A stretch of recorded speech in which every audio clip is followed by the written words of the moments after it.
तो क्या होता है जब सदियों पुरानी कहानियों को, उन किंवदंतियों को चुनौती दी जाती है? आज हम शांतिपुर की एक ऐसी ही खौफनाक कहानी में उतरने वाले हैं, जहां 3 दोस्तों का एक छोटा सा रोमांच उन्हें एक ऐसे श्राप के मुंह में धकेल देता है, जिसकी कीमत उन्हें अपनी जान देकर चुकानी पड़ी। और देखिए, कहानी की शुरुआत बस इसी एक लाइन से होती है। ये एक लाइन ही ना शांतिपुर के बारे में सब कुछ कह देती है। सोचिए, एक ऐसी जगह जहां कोई रहना ही नहीं चाहता, और यही वो पहला अशुभ संकेत था जो हमारे किरदारों को उस गांव में कदम रखते ही मिल गया था। तो चलिए सबसे पहले बात करते हैं इस शापित गांव की कथा की। आखिर ये शांतिपुर है क्या, इसका इतिहास क्या है, और कौन थी वो डॉक्यूमेंट्री टीम जो इस रहस्य की तरफ खींची चली आई? तो कहानी की जड़ ये है, सदियों पहले एक यज्ञ हुआ जो गलत हो गया। एक पुजारी रहस्यमय तरीके से गायब हो गया, और कहते हैं उसी का श्राप आज भी उस मंदिर में जिंदा है।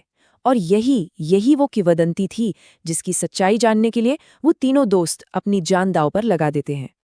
अब मिलते हैं इस कहानी के 3 मेन किरदारों से। सबसे पहले राधा, जिसे बस रोमांच चाहिए, थोड़ी लापरवाह।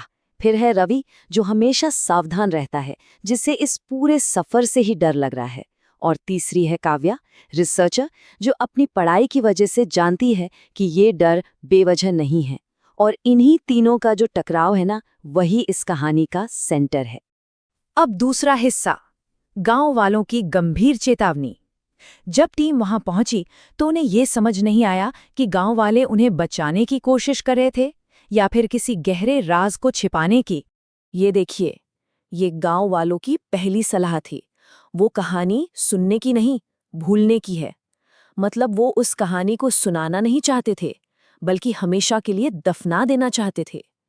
ये सिर्फ एक चेतावनी नहीं थी, ये उनके गहरे डर और शायद किसी पुरानी पीड़ा का संकेत था। और फिर आती है ये दूसरी और भी सीधी चेतावनी। जो उस मंदिर में गया वो आज तक लौटकर नहीं आया। अब ये सिर्फ एक कहानी नहीं लग रही थी, है ना, ये एक पैटर्न था। गांव वाले साफ साफ बता रहे थे कि भाई इस मंदिर में जाने का अंजाम क्या होता है। और आखिर में गांव वालों ने एक आखिरी सबसे जरूरी नियम बताया। एक बिल्कुल सीधी सी लाइन खींच दी, मंदिर के अंदर मत घुसना, बस। और यही एक नियम कहानी के टकराव का सेंटर बन जाता है। सवाल ये था कि क्या वो लोग इस एक नियम को मानेंगे? तीसरा हिस्सा, भूत या जंगल का सफर। अब कहानी उस मोड़ पर आ जाती है जहां से शायद वापसी मुमकिन नहीं थी। दोस्तों ने सारी चेतावनियों को नजरअंदाज किया और सीधे श्राप की ओर अपने कदम बढ़ा दिए। और यहाँ ग्रुप के अंदर का झगड़ा साफ दिखने लगता है। एक तरफ राधा है जो कह रही है, अरे ये तो बस जंगल है, मजा आएगा। और दूसरी तरफ है रवि, जिसका खौफ बढ़ता जा रहा है। ये जगह ठीक नहीं है, ये पेड़ ऐसा लग रहा है जैसे हमें देख रहे हैं। मतलब जंगल खुद ही जैसे उनके बीच दरार डाल रहा था।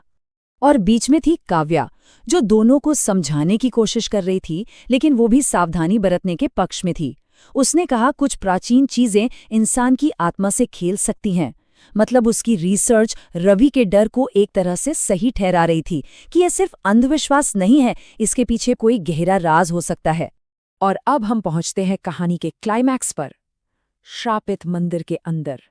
ये वो पल है जहां सारी चेतावनियों को ताक पर रख दिया जाता है और उस किंवदंती की असली परीक्षा होती है। तो वो मंदिर के ठीक सामने खड़े थे। इतनी सारी चेतावनियों के बाद सवाल सिर्फ एक था, क्या वो उस आखिरी नियम को मानेंगे? सब कुछ बस इसी एक पल पर टिका था। और ये है वो पल, राधा का बस इतना कहना, मैं बस इस मंदिर को अंदर से देखना चाहती हूँ। बस यही शब्द उस सबसे बड़ी गलती की शुरुआत थे। उसका रोमांच उसके डर पर इतना हावी हो गया कि इस एक फैसले ने कहानी की दिशा हमेशा के लिए बदल दी। और राधा के इस फैसले का नतीजा तुरंत सामने आया और बहुत भयानक था। जैसे ही उसने अंदर कदम रखा, एक खौफनाक हंसी गूंजी और फिर एक आत्मा ने हमला कर दिया। वो हंसी इस बात का सबूत थी कि किंवदंती सच थी और अब बहुत देर हो चुकी थी। और फिर उस खौफनाक सन्नाटे को चीरती हुई सिर्फ एक आवाज आई, एक चीख।